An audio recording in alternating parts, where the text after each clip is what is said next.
Hey guys, it's Tom Box here. Welcome to MST.TV. This is part 3 of the Flames of Destruction full set analysis. And if you haven't seen the previous parts, previously on Flames of Destruction Z, Tom Box talks about all the main archetypes that are new and major supports that probably will have a major impact on the meta. Well, I also included the 2 TCG which are FA and Vendrids, also in that segment. It was like a 40-minute segment, and I'm trying to cut this thing down, but it is very hard when you have to talk about pages and pages of card text and effects. But then the episode before that, the very first one, of course, we have all the secret rares that are all mentioned out, and price points and things that you probably want to know if you want to expand your collection by trading upwards so that you don't get ripped off. Stuff like that. That is on the first part. And a little quick plug here to my newest Patreon, Ismail Deng. Yeah, I gotta figure a movie title for him. Okay, The Incredible Deng. You don't want to get him angry because you won't like it when he's angry. Ismail Deng, thank you so much for supporting my Patreon. You guys are gonna get access to all the perks of the proxies. You guys get to choose the direction of the proxies that I go. It's probably gonna be Cyber Dragons and probably some Demise stuff. And of course, you guys get the access to the proxies of the hand traps so that you don't have to constantly switch your hand traps. And you guys got my art as well. Anyways, let's move on to what this episode is about. Let's start off with some archetype updates, starting with some anime stuff. Okay, to kick things off, let's start off by going back in time to the GX era. Well, this is not exactly a GX era thing. This is more like a Pendulum era thing. The Crystal Pendulum monsters. Unfortunately, they kind of came out at a bad time and kind of reminds me of Frightful Patchwork, which we still do not have. Why is that really annoying? Because it's coming out at a time where it's kind of become a bit less relevant. Okay, a bit less is kind of an understatement, but you guys kind of get the idea. Like, Master Rule already changed with the Pendulum guys, and don't forget, Crystal Beast is an archetype that does require their entire back row, which is very contradictory when they release these. It's a bit too late. Let's hope the Patchwork comes out maybe next set. Konami, do that. Put in Cybernetic Horizon so that the Frightful players can actually have like a very, very consistent play. You know, just throwing that out there. And they're not even going to be high tier, so who cares? But, okay, so starting with Crystal Master and Crystal Keeper. Now, Master kind of is like a watered-down version of Over the Rainbow. Not Over the Rainbow. The Rainbow Bridge. That's the card I'm talking about. Where you get to search for a Rainbow Dragon card or a Crystal Beast monster or a Crystal Spell Trap. If you tribute this card. Luckily, it's not once per turn, so if you actually manage to spam a bunch of these out, it's actually not too bad. You can actually fill your entire hand full of the power cards and maybe get a Crystal Abundance and kill your opponent, if you're that lucky. If you're that lucky. And then you also have the pendulum effect of your crystal cards, and your Rainbow Dragons cannot be targeted by card effects, which is okay. Crystal Protector kind of carries the opposite, which is if your stuff is going to be destroyed once, it just isn't. That's the Pendulum effect, and this is basically a hand trap. If your Crystal Beast monster battles a monster, well, you can actually tribute this card from hand or field, so that's making it a hand trap. The battling monsters attack and defense each gained double of its original during that battle. Guess that's actually okay. You're battling monsters, so you just double your stats. But the real card that people really care about is Crystal Conclave, or in this case, it says over there, Crystal Horde. Conclave is like the Yang Zing trap that lets you spam out more Yang Zings when your Yang Zings die. Yeah, so this is actually a Crystal Beast version of that, where if your face-up Crystal Beast monster is destroyed by battle or card effect, in other words, you can use Diagram to pop them when they're on the field. You get to actually spam out more Crystal Beast, and I think that is a legitimate card, because if you go Sapphire, if you normal summon out a Sapphire and then your Sapphire gets popped, you get to summon out another Sapphire, and Sapphire puts out another guy in the back. You fill your back row with 3 cards already. And that also gives you the option, if you're playing True Dracos, you can play Metaltron, and then you can kind of just take out the back row and summon out Metaltron and just annoy your opponent a little bit. Just saying, you get a quick setup here. This is a very good card, and you can send this face-up card from the field to the graveyard. Target 1 Crystal Beast card you control and 1 other card on the field. Return them to the hand, and basically you can't activate this stuff in the same chain. This is a once per turn effect. It's a continuous trap. It is a trap, so you know there's a bit of a trade-off, but overall this is a very good card for the archetype. And then we have Over the Rainbow, somewhere over the rainbow. Okay, so this is obviously not called Over the Rainbow, but I don't like the other name, so I'm gonna call it Over the Rainbow. So this is actually Rainbow Refraction. This is the super rare. clearly this card should have been the super rare, and this one, I don't know how many people are actually going to play this one, but if you control a Rainbow Dragon or Rainbow Dark Dragon and its effect activated this turn, you can special summon any number of Crystal Beast monsters from your deck, as long as they have different names. You can spam the board, you can actually create crazy amounts of links with that, you can fill up the back row. I don't know, it's got a pretty good potential if you do run it, but of course, if you run all the if you all run all the Rainbow Dragon targets, yeah, let's just say you're gonna have a very bricky time. So that's it for the crystal stuff. Let's go into the stuff that's not quite anime just yet. We have how do you read this? Jorgane's End?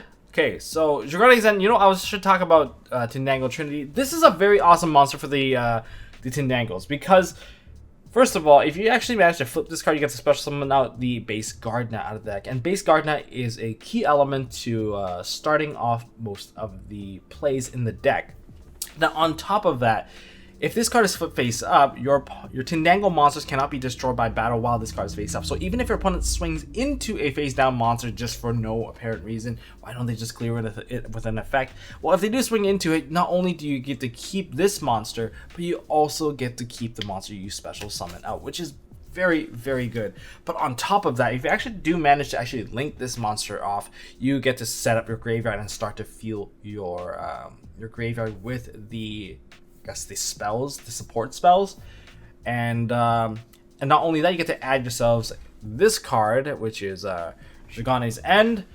This is an all-round protection. You cannot be destroyed by battle or card effect, and cannot be targeted. So you have to target one of your Tindangle monsters, and they get all that protection. And on top of that, you can actually pop off whatever your monster points to, and your opponent takes the burn damage. So it is also protection and aggression.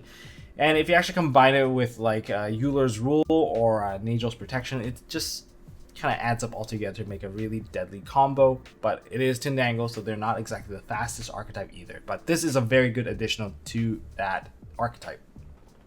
And as for the anime stuff, let's start off with one deck, which is from Revolver. Revolver has 2 dragons. He plays dragons. It's kind of interesting. Both the main characters, one plays generic types of Cybers, and the other plays a generic type of dragons. Of course, he does have an archetype of rockets as well, but they're all just dragons, basically.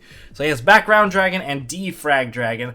Background Dragon, if this card's in your graveyard and you control no cards, you can special summon this card, both this card and a level 4 lower dragon from your hand, and banish this card when it leaves the field. So it's kind of okay, but it is a level 5, so you have to find somebody to toss him in there. Not very important. And you have Defrag Dragon, special summon this card from your hand by sending another monster from your hand to the graveyard. You can basically synergize these two together. If you're going to be playing at a sneak peek draft tournament, these are potentially draft targets that you may want, especially if you do pick up some of the if you do pick up some of the generic links. Okay, going into the Cybers cards. Alright, so Playmaker, you get yourself a nice new probe. I guess this one's not really a probe. All the other previous guys, Digitron and all those guys, they were probes to me. They're just StarCraft probes. They're out there to mine minerals.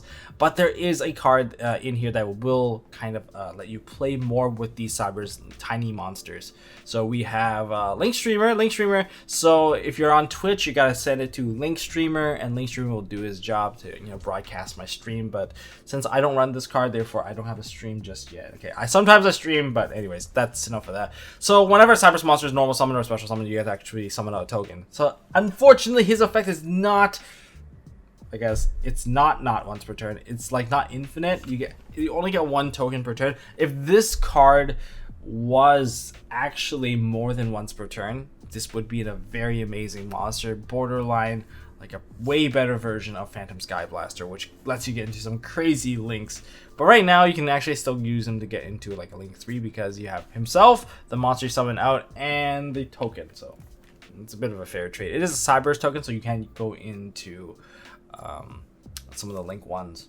Okay, time for the Vrains anime archetype. We start off with the dragons, which are Revolver's cards. I think they're Revolver's cards. I actually haven't watched the anime very much lately. But we have Background Dragon and Defrag Dragon. These are all computerish terms now. They're all playing on computer puns. So Defrag Dragon kind of carries an effect very similar to Defragging. As you can see, the wings on this artwork, it is like pieces of I guess data. I guess when you watch the visualization of defragmentation back in the day of Windows 95, 98, you watch the little dots kind of cluster together and kind of stack together, kind of like this. But you can special summon this card by sending one other monster from your hand to the graveyard, and you can special summon it once per turn this way, which is okay, whatever. But Background Dragon needs some way to get to the graveyard, which is if this card is in your graveyard, you control no other cards, you can special summon this card, both this card and another level 4 lower dragon from your hand in defense position, which is okay, but you have to banish this card when it leaves the field, which is like, meh. These are just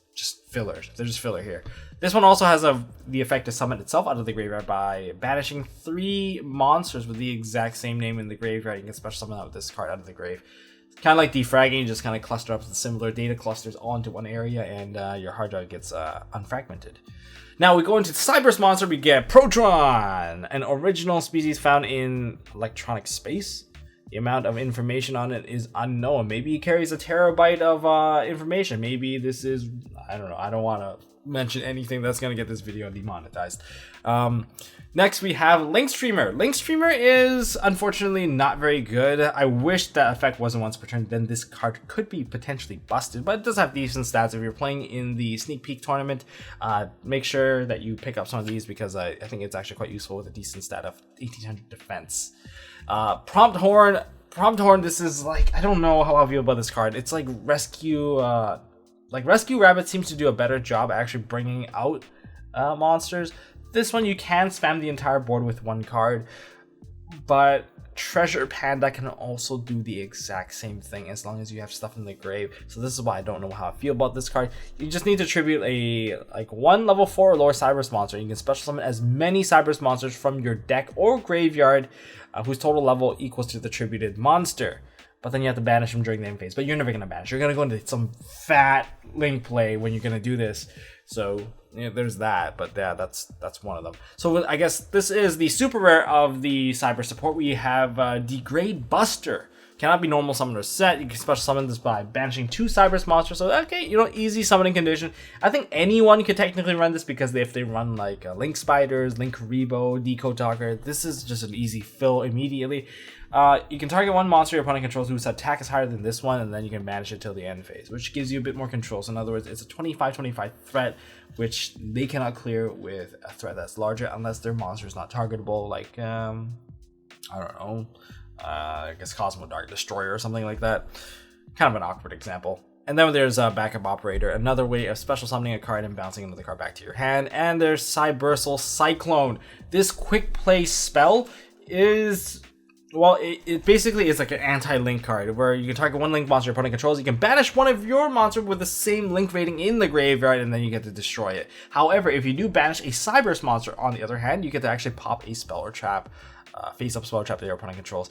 Very situational, in my opinion. I wouldn't run this, but maybe there is a format where this would matter a bit more, especially if you're playing an all Cyberse I guess an all Cyberse deck.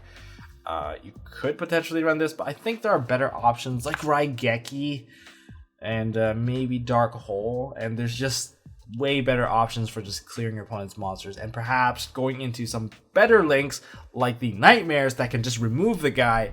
It's not too bad of a trade-off, just my opinion here.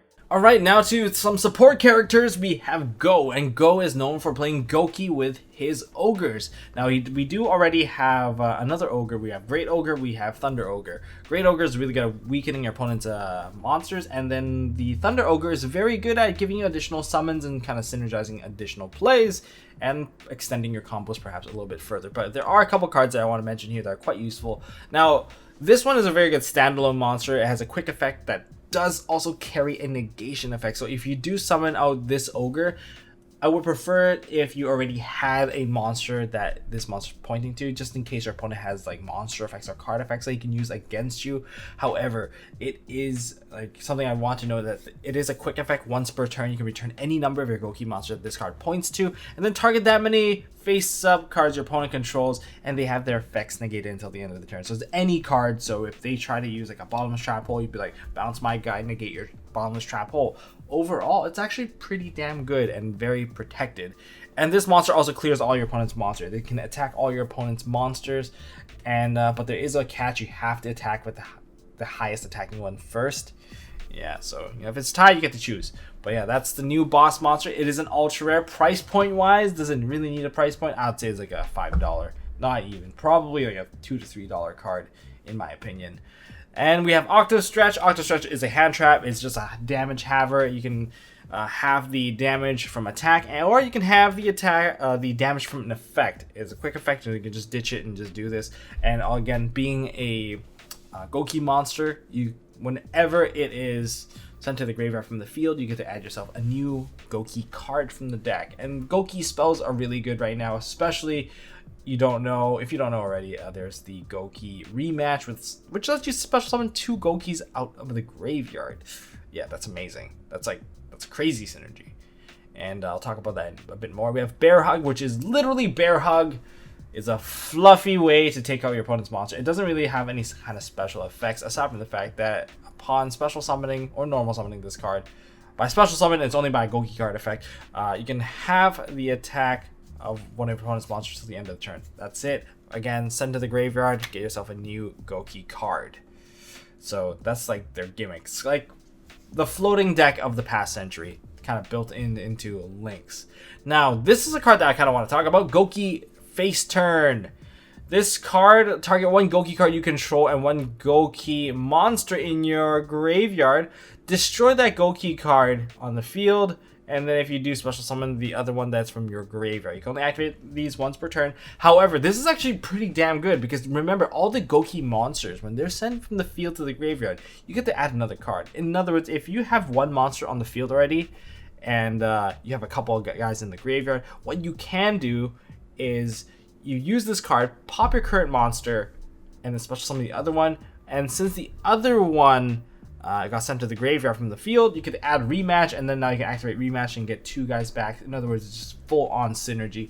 You get to manipulate and remove certain liabilities off of your field, just so that you can push forward and extend your combo even further. Goki is a very scary deck in OCG, especially mixed with the Brandish. So remember, these guys are standalone monsters, and they don't mind just sitting in the extra monster zone and being protected by all of the Brandish mating cards. And finally, the waifu archetype of Trickstars. Blue Angels would be very proud of these girls because they offer them the Link support. This is just a Link support cast. It doesn't exactly play similar to the previous playstyle, but it is still burn, but it's less so of a burn hit and run, more of like a full frontal burn now. So the previous burn was like, I'll burn you a little bit here and there, a little here and there, and then I'll go for a game. And perhaps I'll rip apart your hand because the draw lock combo is very fair. I'm being sarcastic, guys, if you can't tell. So, starting off with a new boss monster, we have Bella Madonna. So, Madonna is here to show off. I don't know what she's doing here, but if this card is Link Summon and does not point to anything, it is unaffected by all other card effects, which is amazing. So, very similar to the Mekk-Knight Spectral Supreme, you just don't want it to point to anything, so that it is very safe upon summoning. Now, if this card does not point to a monster, well, I guess on top of that, you can inflict 200 damage to your opponent for every Trickstar monster with a different name in your graveyard. So it's a burn that cannot be negated. So once you get there, you get there. It is going to hurt. Now, next up, we have a Trickstar Defendium. Defendium is an anti-link kind of monster.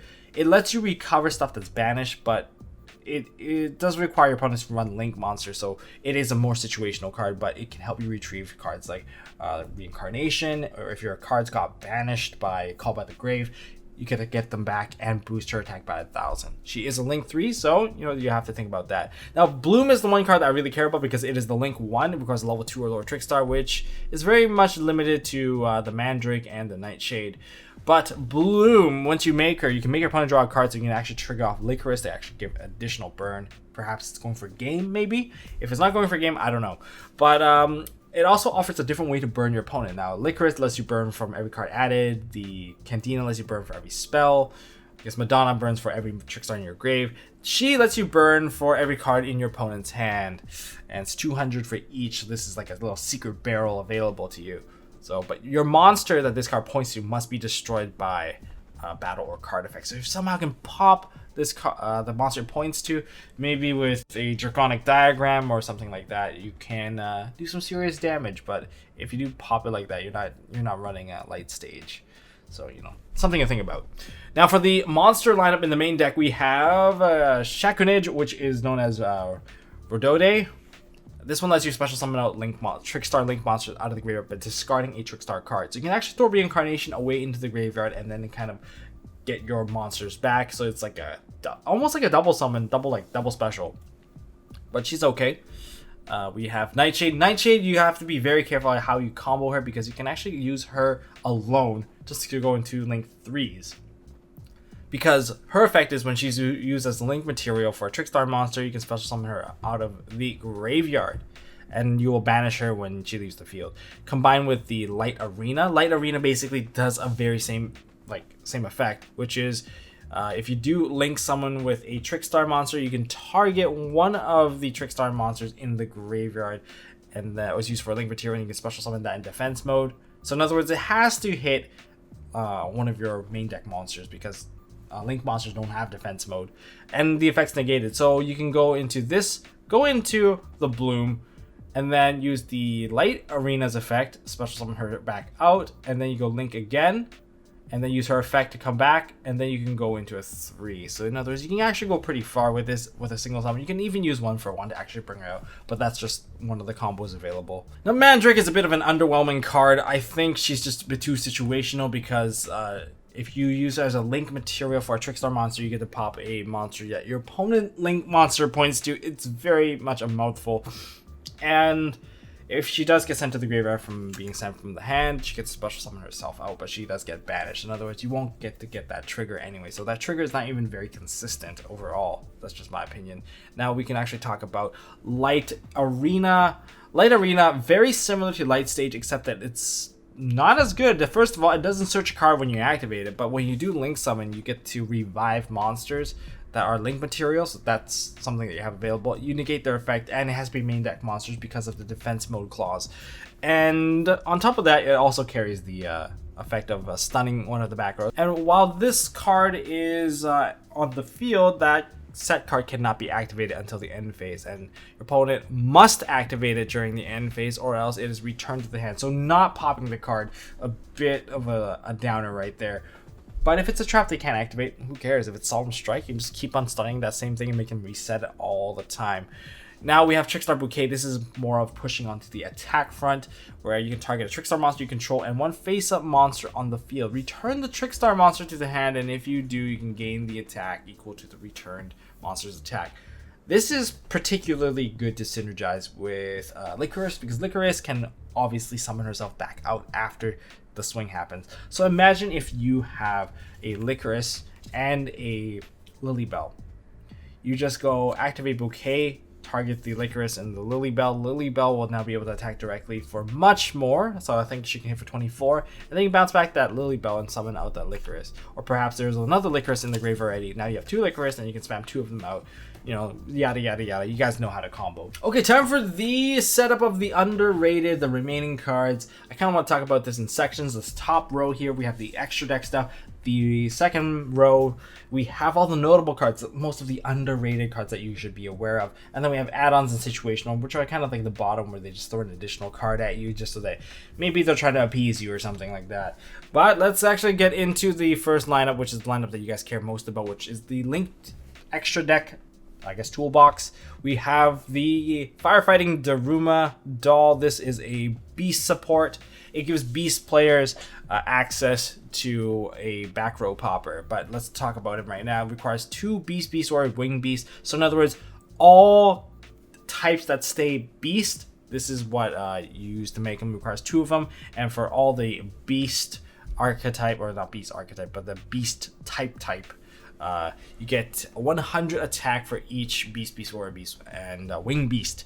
Okay, so once per turn, you can target 1 spell trap on the field on each player's side of the field and destroy them, which is okay. You get a generic spell popper, which you can also go into scapegoat for. So you can actually scapegoat into this thing. But if you do run beast, you get the additional benefit. If you do destroy monster by battle, you get to retrieve your beasts that are banished or in your graveyard back to your hand. So that's the benefit of this guy. Great Fly, I don't think I need to give this one much introduction. It is the boost of Blade Fly. and requires 2 wind monsters. Basically, he's at 19 when he comes up because all wind monsters gain 500 attack and defense. That's really good. And of course, earth monsters start to lose their stats. And if this card is destroyed by battle or card effect, you can target a wind monster in your graveyard and add it back to your hand. So it's okay. Basically, these guys can actually retrieve themselves and put them back into the extra deck. Space Insulator, I think as a Cyber's deck, you would probably want this in there, but as a generic card, I would say Clock Taker is better than this card in most cases. You get to reduce a monster by 800. That's okay, I guess.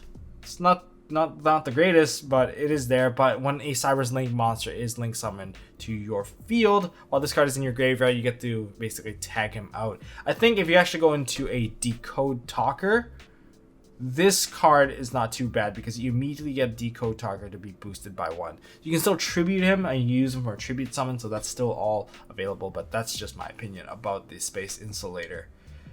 Now for the supports of archetypes of the past, we have the wind-up maintenance Zenmaikon.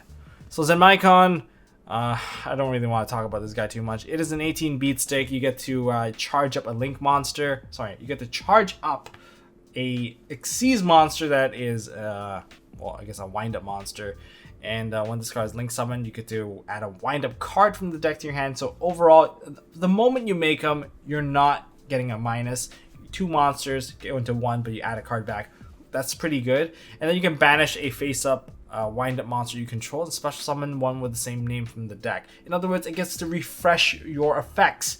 Overall, that's a very scary thing. For insect decks, Insectors will provide you with a link monsters of Insector, Pico, Felena.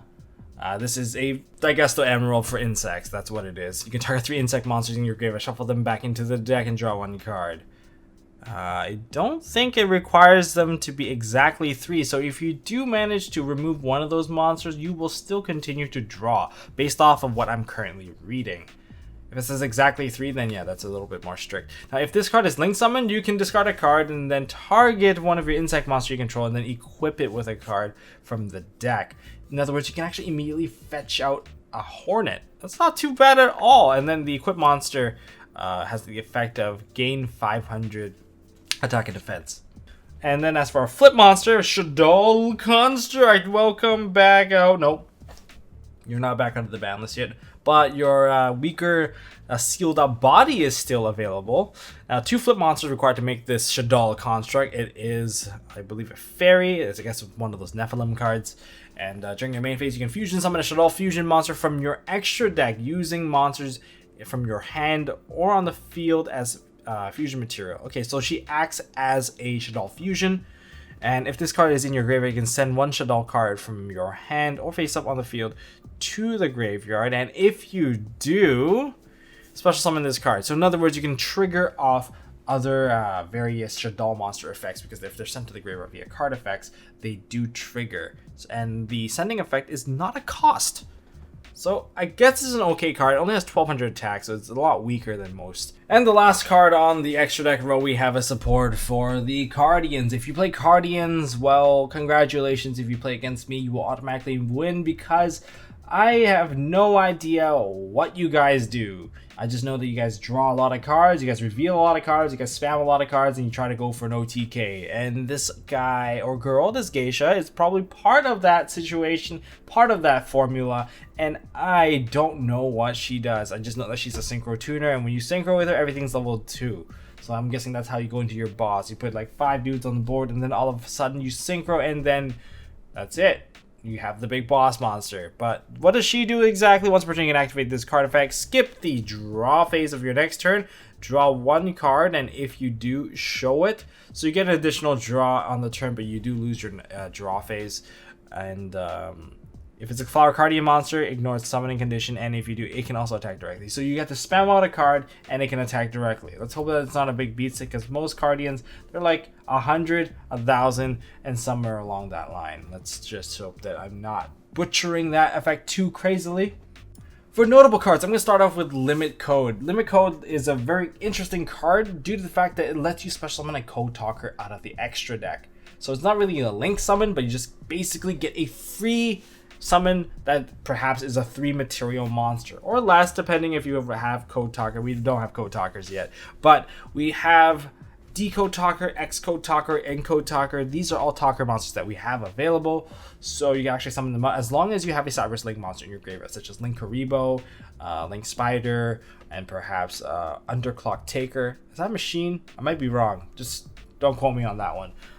So if you do have a Cyberus Link monster, you would put counters for each one of those, and then that's how long your monster will live. So you get to actually summon out a Code Talker for free, which is not too bad. It does have a time limit, but it's okay. It's like you're like overclocking your monster a bit. Now, one card that I want to bear in mind right now is that Network Tripole. You want to pick up 3 of this just because it is repercussion-free removal from the tethering for monsters coming out of the deck or Monster Reborn. Or like even Soul Charge. If you hit Soul Charge with this card, you will kill your opponent pretty badly because they are not getting any of their cards back. Like Torrential, sure, like all their Fairy Tail Snows and stuff are still active, but if you do hit them with a Network Tripole, yeah, they're done for. Even for Snow, this is very, very useful. So when your opponent special summons a monster from the deck or from the graveyard, banish that monster face down. It hits all of them.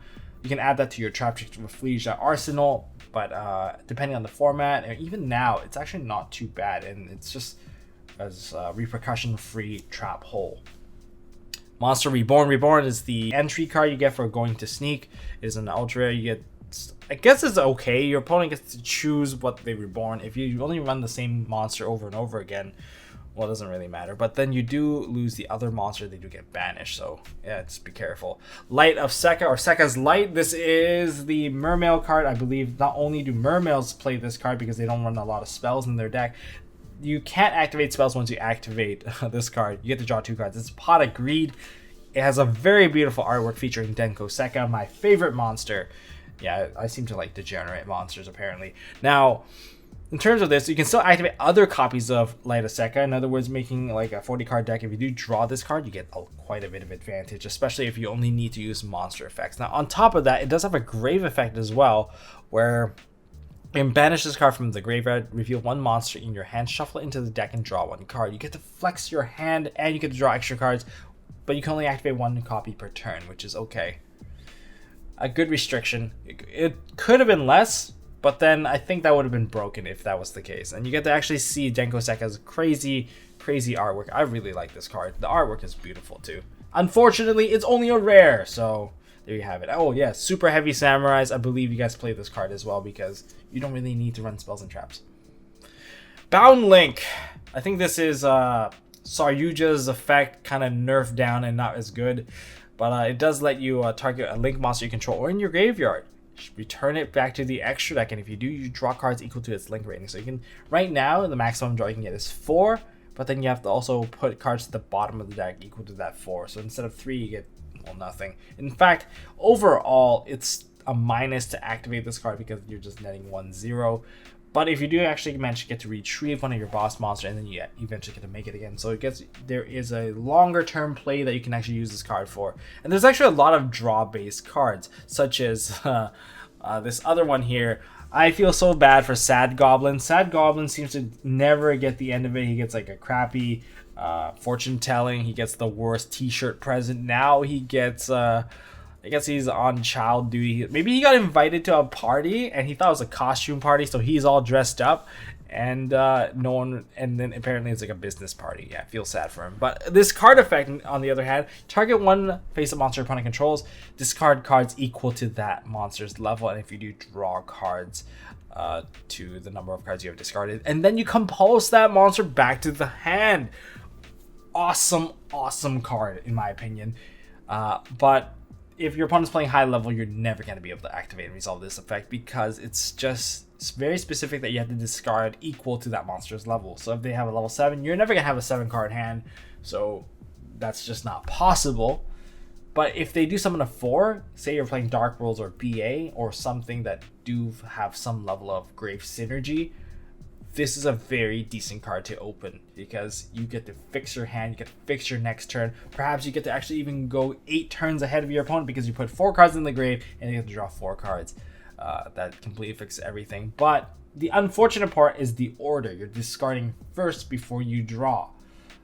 That might be like, that might sound minor, but it actually just doesn't let you build your hand up properly. Unlike Bound Link. Bound Link, on the other hand, you get to draw first and then you get to put it back, fixing the hand guaranteed, because if you actually got a 4-card draw and you already have a 4-card hand, all the dead draws are going right back into the deck, and you get to keep a live hand that's good.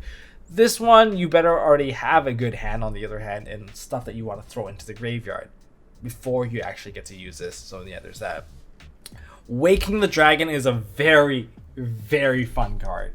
It's super punishing. If this card is sent to the graveyard or banished by your opponent's card effect, special summon a monster from your extra deck or from your deck. Yeah, what do you think about that? If you actually bluff with this card, if you have some pretty nasty monsters such as Last Warrior from Another Planet, so that your opponent cannot normal summon anymore, that's a pretty good one. Or Naturia Exterio. I'm not sure if your opponent wants to deal with this anymore. It's going to be very brutal for anyone playing against it, especially when everyone likes to feel safe clearing the back row. So unaffected monsters are probably the better choice when it comes to people kind of teching this in. I can see cheesy people going to regionals and teching this card in and having an extra deck just full of just nasty little creatures that they can normally not even summon out, and then just like, oh, special summon, good luck breaking the board. Oh, all of a sudden Crystal Wing shows up because he can, because you just woke the dragon. It doesn't work. Okay, so yeah, just be careful with this card because it makes it so that bluffs in the back row can result in some pretty disastrous effects, which can turn the whole game around.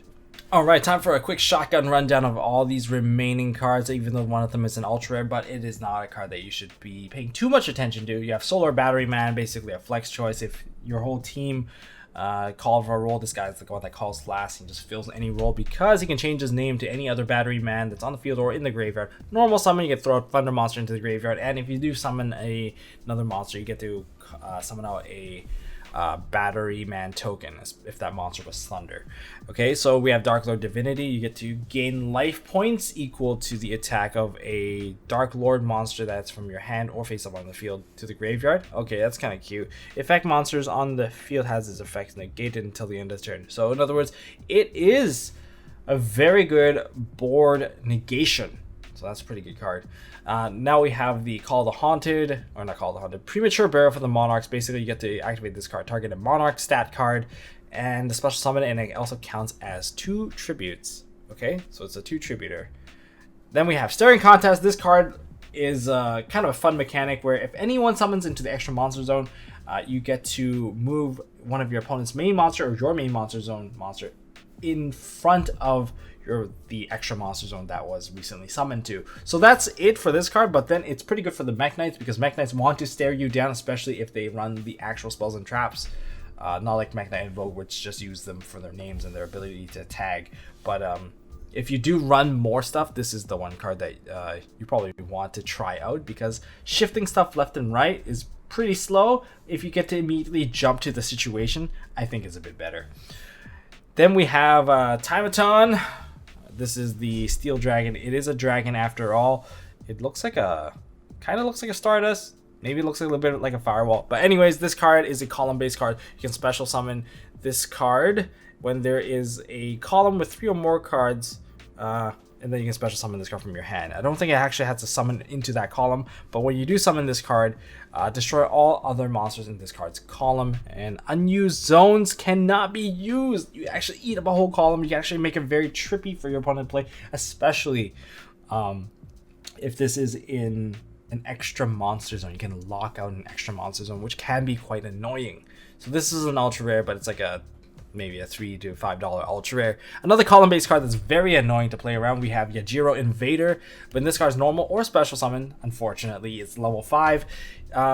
He has to be summoned to the middle zone. If it's not, he actually kills himself, so that's unfortunate. But once per turn, you can move this card over to other zones, and it gets quite annoying because if this card is basically in the same zone as your opponent, like in terms of the same column, it gets to pop all cards in that column. If your opponent summons a monster, this card will slowly shift over. It's like playing Alien Invader.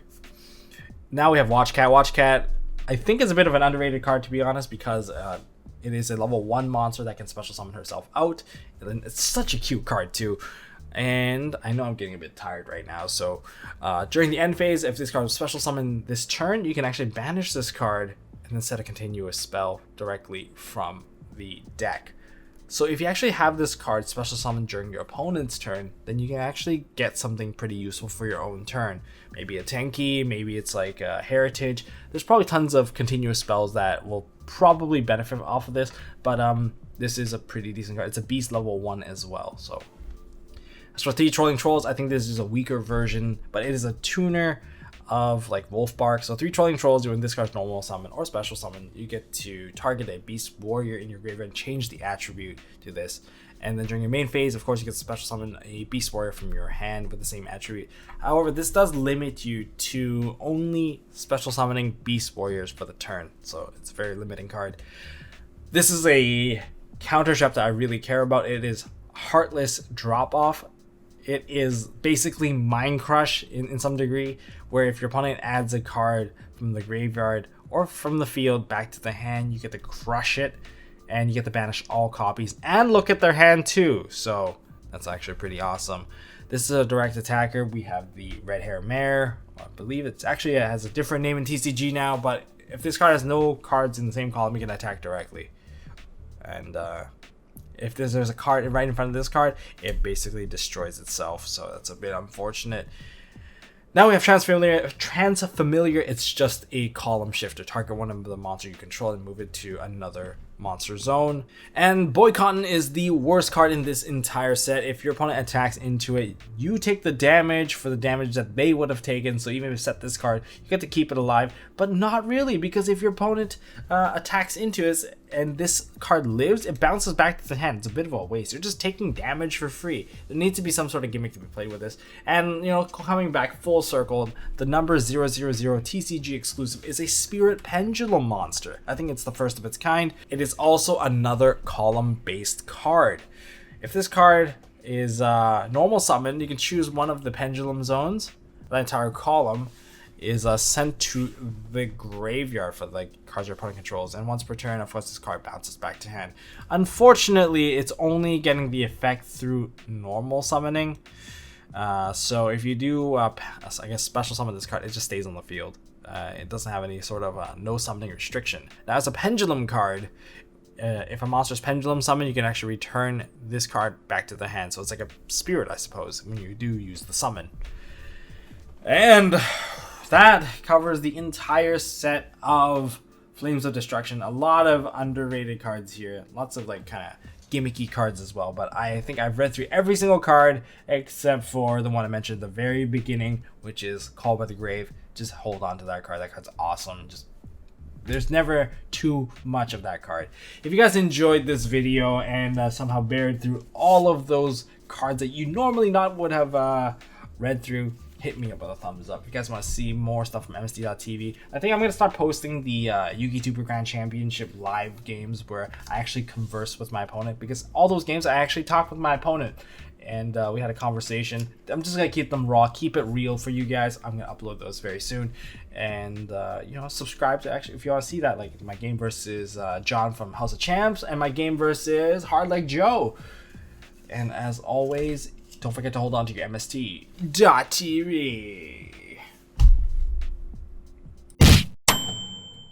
Hey guys, thanks for watching. If you like this video, please drop us a like so we know we are doing a good job, and you can also subscribe to MST.TV for more fantastic videos by clicking on the button on the left. Don't forget to check out our partners at Imperium Duelist. They make really high quality mats, including some of my own limited edition release stuff. And if you want to check out one of our past videos, click here on the right. As always, don't forget to hold on to your MST.TV, and I'll see you next time.